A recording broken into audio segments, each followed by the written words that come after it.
Welcome back to John's Films. Today we're going to play a game and see how well you can do guessing which camera shot what. Today's cameras are the GH5 with the Sigma 18-35 f1.8 lens on it, a DJI Osmo Action camera, a DJI Mavic Pro 2 with the 1-inch Hasselblad sensor on it, and an iPhone XS. I shot a bunch of clips this weekend in the mountains. Let's jump right at it. Our first clip comes from the riverbed. Now I've slowed several of these down so that you can really see the quality of the light in them. I think that's one of the keys though. Get the lighting right. It doesn't necessarily really matter what camera you shoot with. So both of these clips were shot on the same camera. We will call that camera Camera A. Here we are with Camera B. Camera B is down in the darkness. Camera C, you see, is on a Texas river about a week ago. Cool morning with the mist coming up off the river.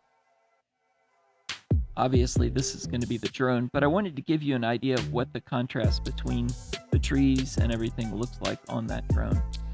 Now, which did you get right? Camera A here was the GH5.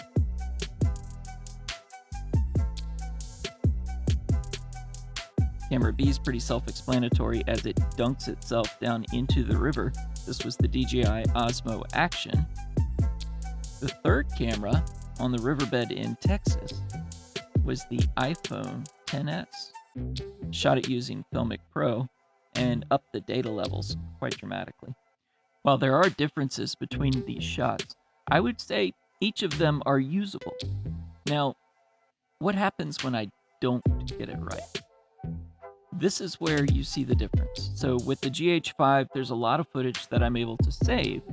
Here, though, you can see I've blown out all that snow. I've got no data there. Even if I try and pull down the highlights, it's not going to be savable from the action camera. Here's another shot that's got no chance of coming back. This was shot on the DJI Osmo Action. I had cranked the shutter to 360 degrees just to create the look because I knew it would be rough. You can see I can't see any detail in that snow. There's no opportunity I've got to get that saved. So this really comes down to two core tenets.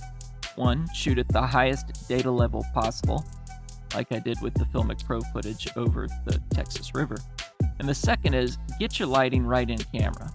You don't have as much leeway to play with if you're shooting on such a small sensor. I guess the third and final tip is make sure you've got some form of noise reduction, because in the darks, you're going to see quite a lot of noise if you're shooting on such small phone or even action camera sensors. Let me know if you like this. I thought it was pretty cool and a fun game to play for a couple minutes. I hope you have a good weekend and have a great day.